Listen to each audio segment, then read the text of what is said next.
I was sitting in my room, flipping through my well-worn copy of Naruto Shippuden for the third time. Every time I reached the night of the Uchiha massacre, I couldn't help but curse out loud. If I were in that world, I would have flipped the table on the Hidden Leaf Village.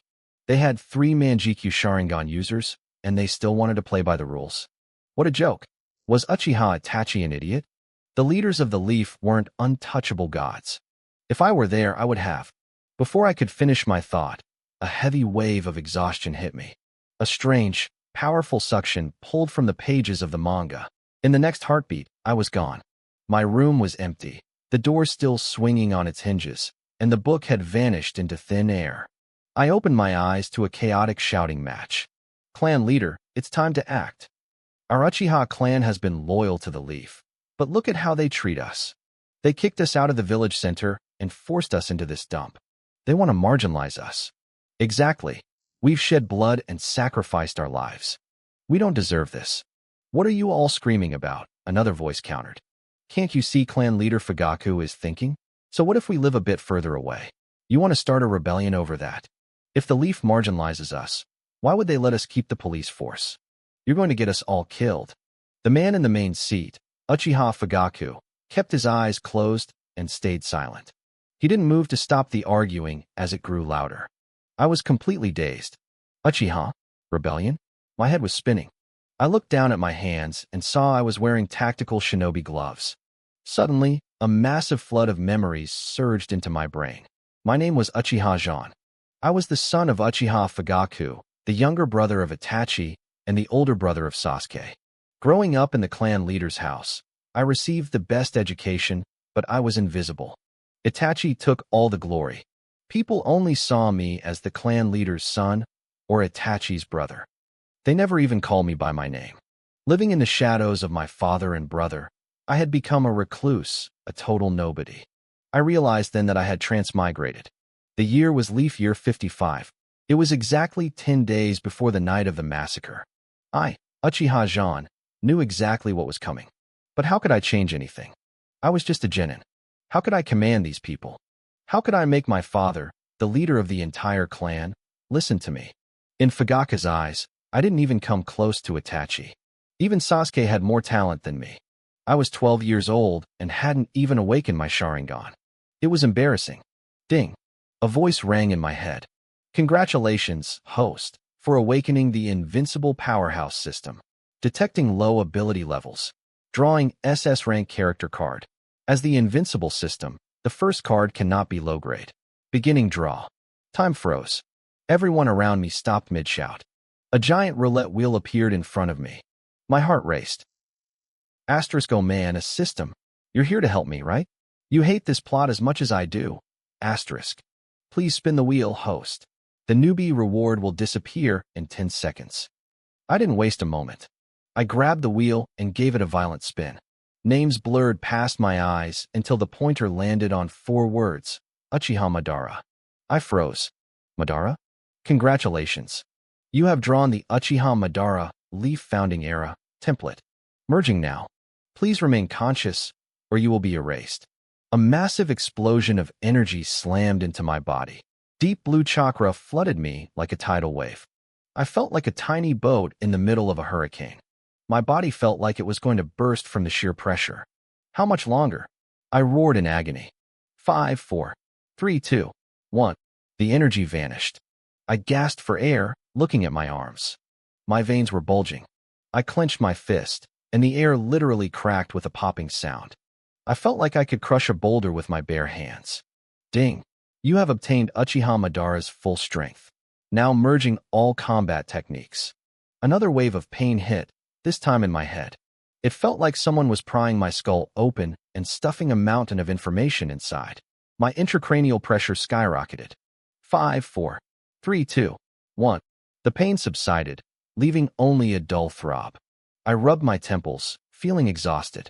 Could we do a painless merge next time? I can, the system replied coldly. But it would take 200 days. Is that what you want? Never mind. I was wrong. I snapped. In this world, at this moment, strength was more important than comfort. New task, refute Uchiha Shursui. Reward, unknown. Failure, erasure. My face paled. This system was a psycho. Why was the punishment always death? I felt bitter, but I kept my mouth shut. I can hear your thoughts, the system sneered. Are you dissatisfied? No. I'm very satisfied. I lied. I had to accept my reality. Besides, this world was already looking a lot more interesting than my old one. Time resumed. The shouting started right back up. Fugaka sat there like a statue. This was the first real clash between the Uchiha Hawks and the Doves. Usually, these arguments were just for show, a way for the elders to test the waters. Things had been tense ever since the Nine-Tails attack 6 years ago. Minato, the fourth Hokage, had died sealing the beast, and the Foundation had ordered the Uchiha to stay back during the fight. Afterward, they used the fact that a Sharingan had controlled the Nine-Tails as an excuse to push us to the edge of the village.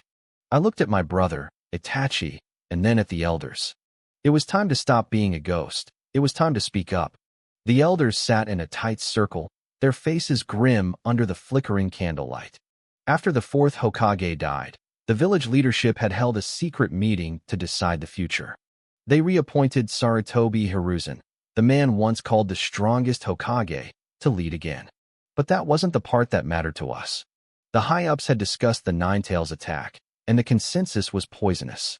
They claimed only the Sharingan could control the beast. To them, it wasn't a tragedy, it was an Uchiha conspiracy. Some tried to defend us, pointing out that every single Uchiha was confined to our compound during the attack. No one could have slipped out. But Danzo Shimura, Kohori Udatane, and Hamura Mito Kato, the village elders, shut them down with cold, calculating suspicion.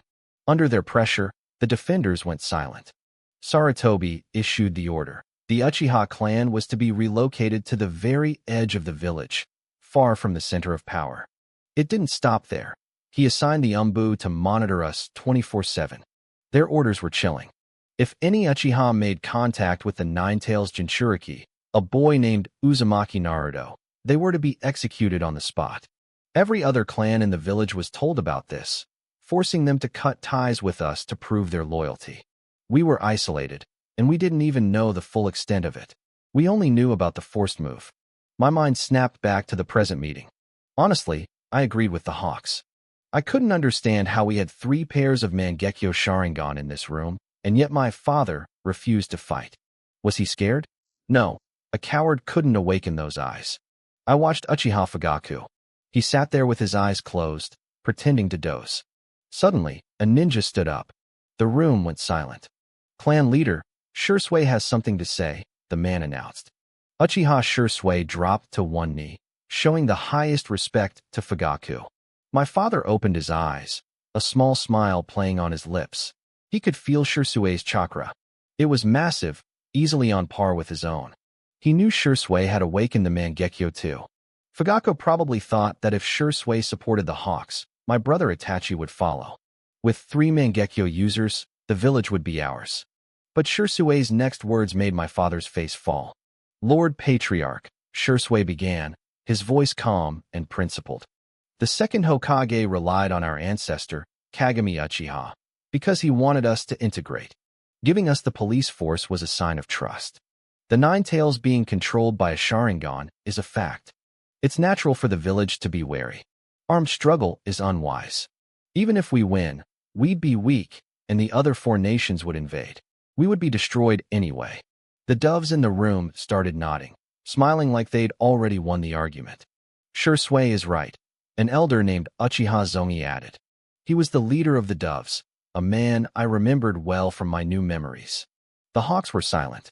It wasn't because they agreed, but because they didn't have anyone strong enough to challenge Shursui. In our clan, power was everything. Shursui was the strongest, and since he had brainwashed my brother Itachi into following him, the Hawks were effectively toothless. Fugaku looked devastated. He knew something Shursui didn't, or chose to ignore. The village was already killing us. Uchiha members had started disappearing during missions, their eyes stolen by Danzo's root. The slaughter had already begun. I stood up. The movement was so sudden it drew every eye in the room. Even Fugaku looked confused as I walked past him toward the Hawks side of the room. Little brother, sit down. Don't be foolish, Itachi said. He frowned at me, his voice full of that annoying, protective authority. I stopped and let out a cold laugh. I wondered who was talking. Oh, it's just my dear big brother. I made my voice sound as arrogant and dismissive as possible. Itachi flinched. He took a deep breath, clearly annoyed. Second brother, please. I told you. I hissed, call me Jean. I let my chakra explode. A massive, blue aura flooded the hall, the pressure so intense it made the tapestries flutter and the floorboards groan. Fugaku's hair whipped around his face. Shursui took a step back, his eyes widening. Itachi, caught off guard, stumbled back 7 or 8 paces. They stared at me in pure shock. When had I become this strong? I looked at Shursui, and I felt my pupils shift, the pattern of my mangekyo spinning into place. If Madara Uchiha had been there, he would have thought he was looking into a mirror. Big brother, do you have any more objections? I asked. I didn't wait for an answer. I walked to the front of the Hawk section. Their leader looked at me, stunned, before a look of pure joy broke across his face.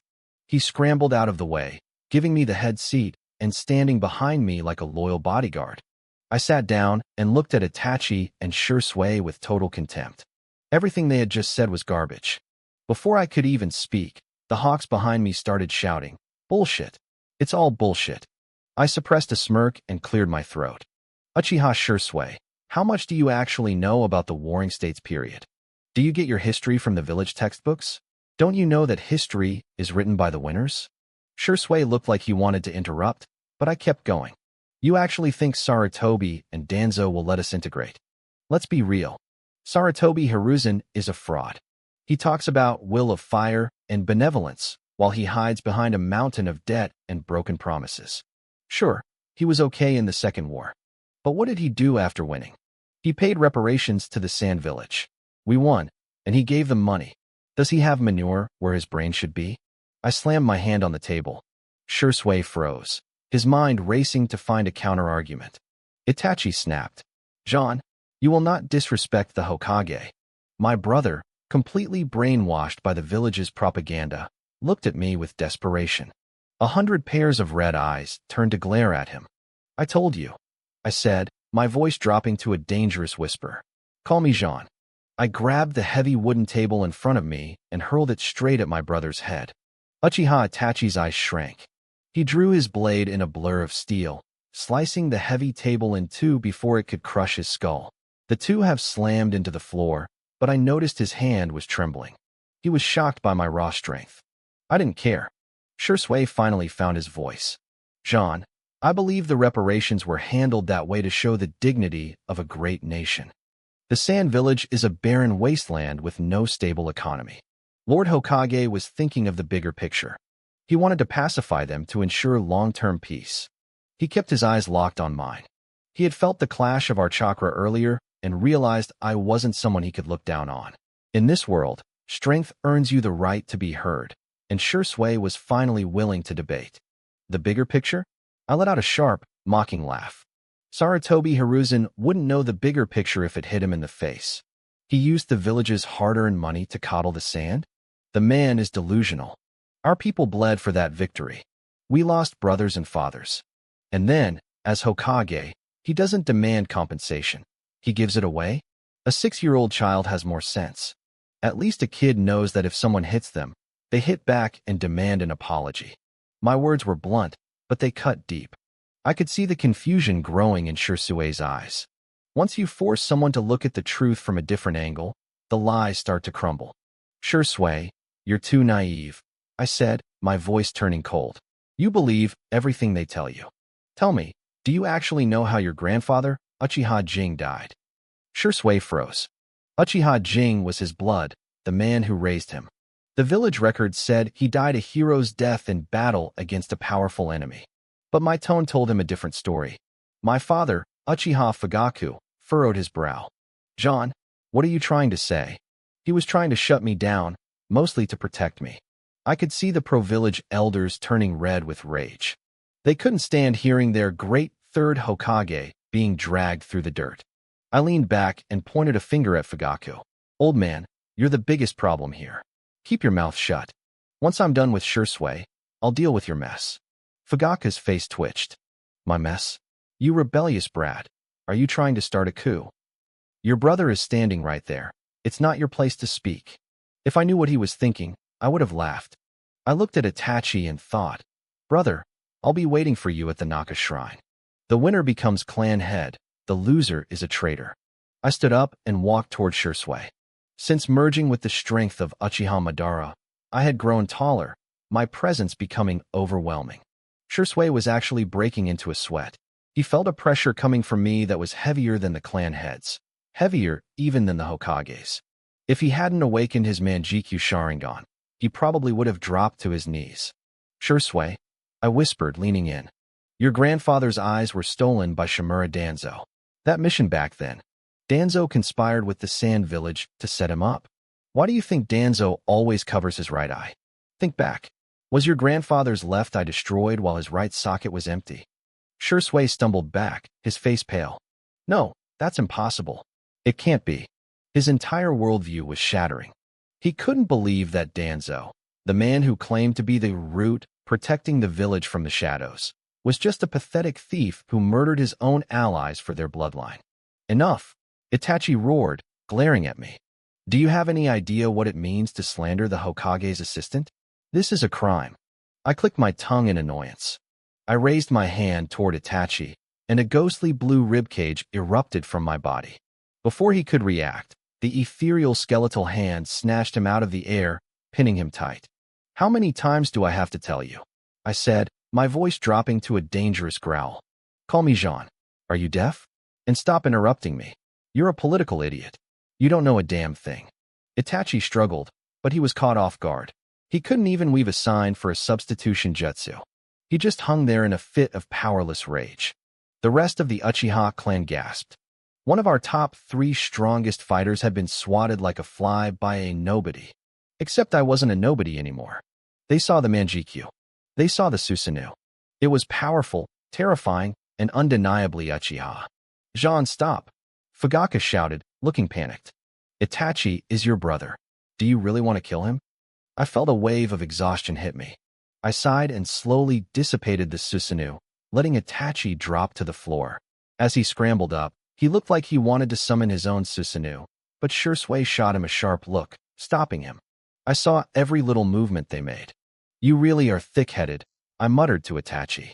He realized he had lost his cool and slunk back to the side, silenced by Shursui's warning. Meanwhile, the Hawks in the clan were buzzing. Their leader had just drawn first blood. I turned back to Shursui with a thin smile. I know it's hard to believe, but you can verify it. You know the nature and color of your grandfather's chakra, right? Ask a member of the Hyuga clan to take a peek under Danzo's bandages with their Byakugan. You'll see the truth soon enough. Shursui didn't say he believed me, but I knew he was recording every word. He remembered his grandfather's chakra. It was warm, green, and full of life. Doubt is a poison. Once the first drop hits, it spreads. I walked back to my seat. My subordinates immediately rushed forward to set up a new table for me. I sat down, kicked my legs up on the desk, and laced my fingers behind my head. Now, back to your main point, I said, looking at Shursui. You said the second Hokage wanted us to integrate, so he gave us the police force, right? Shursui nodded solemnly. What is your take on that? I let out a cold, sharp laugh. Let me ask you, what does the police force actually do? They investigate, they arrest, and they interrogate. Correct? Yes, Shursui replied. And you don't think that's noble? Protecting the peace and stability of Konoha. I narrowed my eyes. You think it's noble. I think it's a cage. By making the Uchiha the only ones in the police force, they isolated us from the people. Every time we settle a dispute, the villagers question our fairness. Any random thug can claim police brutality, and the village believes them. We do the dirty work, and in return, we get nothing but resentment and suspicion. I leaned forward, my eyes locking onto Shursui's. Think about it. If the police force was such a prestigious gift of power, why didn't the second Hokage give it to anyone else? Why only the Uchiha? Shursui froze. He looked like he was bracing for an impact. He knew whatever came out of my mouth next would be heresy. It would shatter his entire worldview. It's because Uchiha are arrogant, I said, my voice cutting through the silence. Everyone here is obsessed with the glory of the Warring States period. We think we're too good to explain ourselves when people doubt us. When we're wronged, We just swallow the bitterness and stay silent. We think it makes us look cool or composed. But you've forgotten where that glory came from. Madara Uchiha didn't get respect by staying silent. He beat it out of the world, punch by punch. He didn't sit around enduring humiliation while acting like he was above the common people. I didn't just stop there. I stood up and kicked the heavy wooden table in front of me.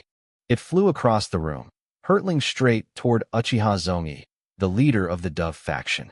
Zongi's face went pale. He was old, his reflexes gone. He couldn't move. Suddenly, Shursui blurred. Using his body flicker technique, he appeared in front of the old man and drew his kunai, slicing the table in half before it could crush the elder. "John, what are you doing?"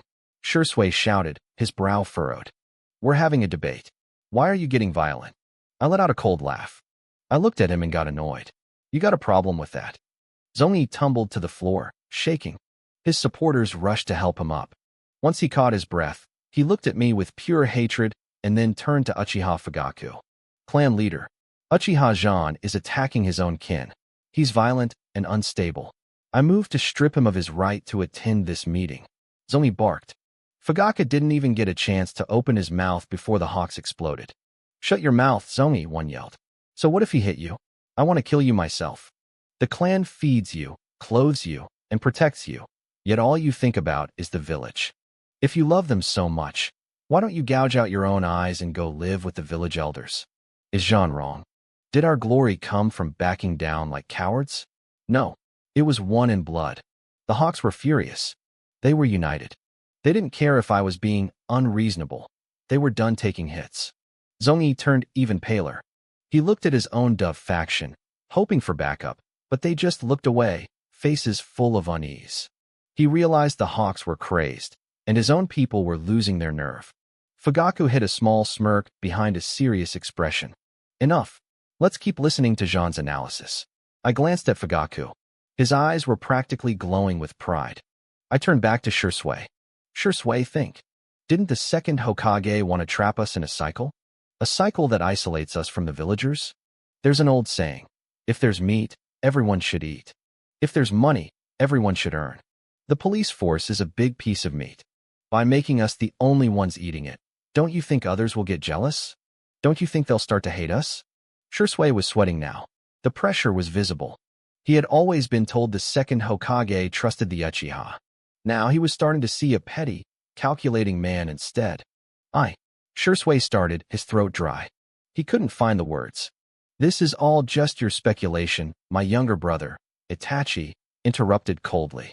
"Everyone knows the second Hokage was selfless. He gave the title of third Hokage to Hiruzen Sarutobi instead of his own Senju clan.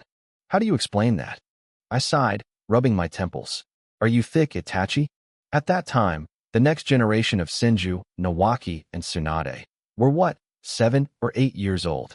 Would you put an 8-year-old in charge of the entire village? Besides, how do you know Tobirama wasn't selfish? Did you ask him yourself? Or are you just repeating what you've heard? Have an original thought for once, my foolish little brother." Itachi's eyes flashed with anger, his stare fixed on me. Shursui stepped in, and Itachi immediately went quiet, settling back into his seat. I watched them, a weird thought crossing my mind. The way Shursui and Itachi looked at each other. I'd seen fanfics about this. I felt a sudden shiver of disgust. Shursui shook his head, clearing his thoughts. "Even if you're right about the past, how do you explain the Ninetales incident?" "I think you've lost your mind," I snapped. "Where were the Uchiha during the attack?" "We were in our district. The clan leader was right there." "What did the Uchiha living inside the village have to do with the Ninetales?" "The village leaders didn't look for the real culprit outside. They blamed us. Was it because they feared our power, or were they hiding something? You don't think about that. You just think we should endure the misunderstanding. Why should we? We weren't allowed to help, yet we were kicked out of the center of power and forced to the margins. Ask anyone here, Hawk or Dove, does their heart not ache at how the village treats us?" My words were like gasoline on a fire. The Hawks looked ready to follow me into hell. If I told them to kick Fugaku off his seat right now, half of them would draw their blades. They had been marginalized by the village and ignored by their own leaders for too long. Now, they had a leader with a Mangekyo Sharingan and the guts to say what they felt. Even the doves were hanging their heads. They tried to tell themselves everything was for the good of Konoha, but they weren't blind. They saw their children being isolated at school. They felt the glares when they walked down the street. One man from the dove faction stood up. He took a deep breath and walked across the room to stand behind the hawks. He turned to Zongi. "I'm sorry, Elder, but Jean is right. I don't want to live like this anymore." He pulled off his shirt, revealing a body covered in horrific scars. One jagged line ran from his shoulder all the way to his waist. "My name is Uchiha," he said, his voice trembling. "I am a Jonin. These scars, I got them for the village. But the village doesn't care. I'm done being a ghost in my own home. Every single one of these was earned in the service of Konoha." Ing shouted, his voice cracking with raw emotion. "I got these during missions and the Third Great Ninja War. I love this village, but I love the Uchiha more." He looked around the room, tears welling in his eyes. He spoke about his children. He had fought so hard just so they wouldn't have to know the horrors of war. He wanted them to live peaceful lives. But what was the reward for his loyalty? The villagers treated them like lepers. His children were isolated at school, bullied by their peers for a name they should be proud of. "I kept telling myself it was for the greater good." Ing spat, his face twisting in anger. "But why? Why do our children have to suffer this inequality? Just because my last name is Uchiha? What is wrong with being an Uchiha?" The room was deathly silent. When Konoha was founded, there would be no village without us. Do people really think Senju Hashirama could have united all those clans alone? We are a clan of heroes, not criminals. He reached for his arm and ripped off his Dove faction armband. He threw it onto the floor and stepped on it. "As of today, I am done being a dove." That was the breaking point. Ying's words sparked a fire in everyone's hearts. The hawks looked ready to scream, their eyes bloodshot with shared rage. One by one, the doves began to stand up and walk across the room to join us. Within minutes, the dove faction had withered away. Only 3 people remained on that side of the room: Elder Zongi, Shursui, and Itachi. Behind me, the entire Uchiha clan stood as one solid wall of defiance. Zongi lowered his head. He knew it was over. The doves were dead. Shursui looked shaken. It was the first time in his life he had ever seen the clan this united. Ying's words were playing on a loop in his head. He was finally asking himself the hard questions. Was he really doing the right thing? Did his family deserve to be treated like trash? He was a hero's descendant, yet he was acting like a servant. I could see the scale in his heart shifting away from the village and toward his own blood. I walked right up to him. "Shursui," I said, my voice low and firm. "Before you are a man of the village, don't forget your name. You are an Uchiha. We are one of the 2 great clans that built this place. If you want us to integrate, fine. But it shouldn't be on our knees. The position of Hokage should have belonged to us long ago." I let my ambition show, baring my teeth. Shursui froze. He looked at me, trying to figure out if this was really what I wanted or if I was speaking for the whole clan. But I could see the spark in his eyes. He was tempted. "Shursui," Itachi interrupted, his voice cold. "Don't forget, we are the Uchiha of Konoha." His words immediately drew glares from the crowd. The tension was thick enough to cut with a kunai. Shursui looked at Itachi, then back at me. "I'll consider what you said, Jean," Shursui said seriously. "But I won't make a decision until I find out the truth about my grandfather's death." I nodded. I understood. I shot a cold look at Itachi before reaching my hand out to Shursui. "I'll help you. Danzo might not be the strongest guy out there, but when it comes to being a heartless snake, 10 of you couldn't match him." Shursui nodded back. "Deal." Itachi sighed, looking disappointed. I knew what he was thinking. He wouldn't snitch on us yet because Shursui was involved and they were going after Danzo. They were best friends, after all. But I knew Itachi. To him, the village was everything. The clan was secondary. If the Uchiha truly rebelled, he would go straight to Hiruzen Sarutobi. He'd watch his whole family die before he let the village suffer. If Fugaka knew how his son really felt, he'd probably kill him on the spot. Then again, maybe not. In the original timeline, Fugaka didn't even fight back. He just let his precious son cut him down. Fugaka stood up, sensing the shift in the room. "Fine. We will wait for Shursui. We have a few days. Everyone, get back to your training. Don't get sloppy." He started walking toward the exit, but stopped at the door. "John, Come to my room in a bit. And just like that, the meeting ended. 10 days before the scheduled night of the massacre, the Uchiha clan had officially decided to stop playing nice. For the first time in 6 years, since the Ninetales incident, we were finally a family again. Mostly. Fugaka left first, but no one else moved. Every single Uchiha ninja stayed put, their eyes locked on me. Fugaka paused, looking back at the crowd with a complex expression. He gave me a long, meaningful look before disappearing into the hallway. I cleared my throat. I promise you this, from now on, I will never bow to the village elders. No compromises. No surrendering. Yes, 100 voices roared back in unison. In a flash of flickering shadows, the hall emptied. Only Itachi, Shursui, and Zongi remained. I looked at them with a smirk. What? Still here? My long hair drifted in the air as I looked down at them. To me, they felt like ants. Jean, Shursui said, his brow furrowed in confusion. When did you get this powerful? He had spent plenty of time at Fugaka's house because of Itachi. To him, I had always been invisible, a quiet, timid kid who bowed and scraped to everyone. He couldn't believe his eyes. My chakra levels were staggering. I probably had more than the Hokage himself. Just now, I joked with a grin. Shursue's lip twitched. He knew I was lying, but he didn't push it. Itachi, however, was visibly annoyed. Jean, if you don't want to tell us, don't, Itachi said, his voice tight. There's no need to play games with Shursui. I shrugged. Believe what you want. Itachi's veins began to pop on his forehead. He wanted to teach his arrogant little brother a lesson about respect. Shursui didn't stop him this time. He was curious to see just how strong I really was. Suddenly, a chime rang in my head. Ding. Mission complete. Refute Uchiha Shursui. Grade, SSS. Reward, skill, indomitable body, incomplete.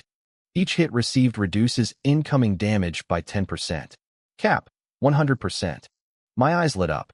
This was a god-tier defensive skill. The system really knew I was afraid of dying. I felt a smirk tugging at my lips as I thought of how to abuse this mechanic. I looked at Itachi and slowly raised my middle finger. Itachi blinked, confused by the gesture, but he knew it wasn't a compliment. Jean, I challenge you, Itachi said, his eyes turning cold as he began to form a hand seal. I just waved him off casually. Itachi's face darkened with contempt. He thought I was all talk. He thought the moment things got real, I was folding like a coward. He had no idea what was coming. Shursui sensed that things weren't as simple as they seemed. He stayed quiet, watching my every move with those sharp eyes of his. I think we should take this to the training grounds, I said calmly. This is the Uchiha meeting hall. It would be a shame to wreck the place. Itachi paused. He realized I had a point. He nodded slowly, his expression icy. Fine. I'll wait for you at training ground 7. The moment he finished speaking, his body flickered and dissolved into a swarm of crows, vanishing into the night air. If I were still just a weak genin, that flashy body flicker technique might have intimidated me. But now, I had the Madara Uchiha template fused into my soul. To me, that crow trick was nothing more than a cheap parlor act. With my chakra levels and my Mangekyo Sharingan, I could see through the core of any jutsu. Shursui hadn't left yet. He was still gauging me. I looked at him and gave him a thumbs up. Then, in the blink of an eye, I disappeared. Shursui's face went pale. He hadn't even seen me move. 1 second I was there, the next I was gone. He quickly shook off the shock and used his own body flicker to race toward the training grounds. By the time Shursui arrived, I was already standing there, waiting. Itachi looked surprised that I'd beaten him there, but he kept his cool. Shursui, I want you to be the referee, Itachi said. Shursui looked at me, and I gave him a small nod of approval. Fine, Shursui said, stepping between us. I will oversee this fight with absolute fairness. I swear it on the honor of the Uchiha clan. I appreciated the sentiment. If Shursui was staking the clan's honor on it, he meant business. He raised his hand, looking at both of us. 3, 2, 1, start. The second he gave the signal, I didn't rush forward. Instead, I stood there and started punching myself in the chest. Thump, thump, thump. I hit myself 10 times fast. Itachi stared at me, completely baffled. He probably thought I'd finally lost my mind. Why would anyone start a life-or-death duel by beating themselves up? Ding. Damage reduction. 10%. 30%. 100%. The system chime rang in my head, and a wide grin spread across my face. My indomitable body was fully charged. I was ready. All right, I said, cracking my neck. Let's play. Itachi didn't care what I was doing. In a real fight, the first one to strike usually wins. He drew his tanto, the blade gleaming under the moonlight. My foolish brother, he said, his voice cold. I'll show you that a mangekyo alone isn't enough to beat a shinobi with actual combat experience. He lunged. In a blur of speed, he closed the gap and swung his blade straight at my shoulder. I didn't move. I didn't even flinch. Itachi's eyes widened. He tried to pull back at the last second, terrified he was actually going to kill me. He only managed to cut his power in half before the blade connected. Are you stupid? Move, he screamed. Clang. The sound wasn't the wet slice of blade through meat. It was the screech of metal hitting solid iron. Sparks flew into the air, illuminating Itachi's shocked face. He stared at my shoulder, then at me. This was the kid who used to cry and hide whenever he got bullied? How was his skin harder than my sword? What's the matter? I mocked him. Did you skip breakfast? That swing felt like it came from a schoolgirl. Soft. Weak. Both Itachi and Shursui froze. They couldn't wrap their heads around what they were seeing. Meanwhile, I was mentally high-fiving myself. My plan to exploit the system by hitting myself actually worked. Ding. Warning. Warning. System has detected a loophole. After this battle, the indomitable body skill will be patched. Self-inflicted damage will no longer count. My face fell. You dog system, I cursed internally. I was just being creative. You're stifling my imagination.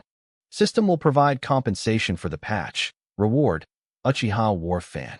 My eyes lit up. The Gunbai? Madara's legendary fan. Okay, system, you win. That's a fair trade. Back in the real world, Itachi wasn't letting my taunts get to him. He was a genius, after all. He realized instantly that my physical defense was too high for basic taijutsu or kinjutsu. He sheathed his blade and jumped back, creating distance. Fire style, great fireball technique. He wove the hand signs with blinding speed. Snake, ram, monkey, boar, horse, tiger. He took a deep breath and exhaled a massive sphere of roaring flames.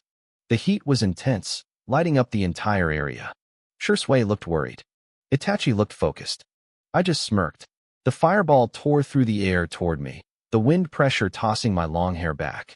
Fire style, Phoenix Sage Fire Technique. I leaped 4 meters into the air, my fingers dancing through signs faster than Itachi could ever dream of. I didn't just spit out small embers. I unleashed 5 massive orbs of fire. Itachi's expression shifted from confidence to pure horror. Even the smallest of my fireballs was the size of his great fireball. And as he looked closer with his Sharingan, he could see the swirling, molten lava-like core inside my flames. My first fireball collided with his, instantly swallowing it and snuffing it out. Itachi stopped his chakra flow, realizing his jutsu was useless. He looked up and saw the remaining 4 massive fireballs locking down every possible escape route. He grit his teeth. He had no choice. A surge of blood-red chakra erupted from his body, spiraling upward and forming a massive, skeletal ribcage. Susanoo. Itachi's left eye bled as the ethereal warrior manifested around him. He braced himself, the red ribs groaning under the pressure as my Phoenix Sage fire slammed into him in a series of earth-shattering explosions. The heat from the explosions was suffocating, and I could see Itachi through the smoke, sweat pouring down his face. I could tell he was struggling.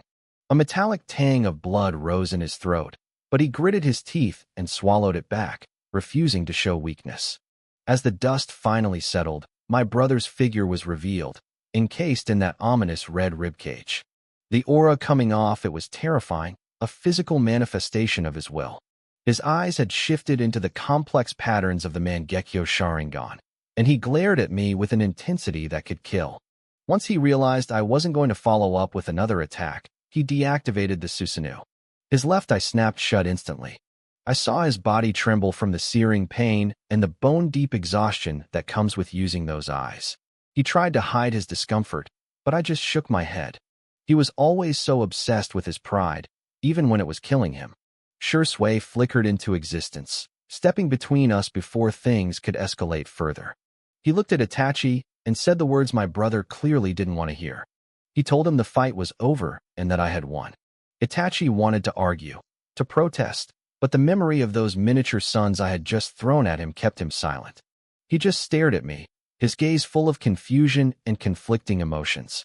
To Shui, this was just a sparring match between the Uchiha clan's greatest geniuses. He didn't see the need for us to start using Mangekyo abilities on each other. He looked at me with newfound respect, admitting that in terms of ninjutsu and taijutsu, he wouldn't fare much better than Itachi did. He even called me the strongest member of the Uchiha clan. I didn't care about titles. Being the strongest didn't matter if we were all dead in 10 days. I told them both that we needed to conserve our energy. I reminded Shui that he still had to report to Danzo the next day. I turned to walk away, but then I stopped. I leaned in and whispered a single sentence, loud enough for only the three of us to hear, leaving them both stunned. I didn't wait for a reaction. I just headed home. In this world, my mother, Uchiha Meichin, was the only one who never looked down on me. She never saw me as a burden, always cooking my favorite meals just to see me smile. Then there was my younger brother, Uchiha Sasuke. Most people didn't know that I was the one who taught him almost all his ninjutsu. Itachi was always away on Umbu missions or drowning in his duties as a double agent. He barely had time to breathe, let alone play ninja games with a kid. As the family slacker, I was the one who stepped up to raise him. As I walked, a mechanical chime echoed in my mind. The system informed me that I had successfully defeated Uchiha Itachi and crushed his arrogance. I had left a permanent mark on his psyche. For my efforts, I was rewarded with the Uchiha Flame Battle Fan and a set of red armor from the Warring States period. I felt a surge of satisfaction. The pieces were finally falling into place.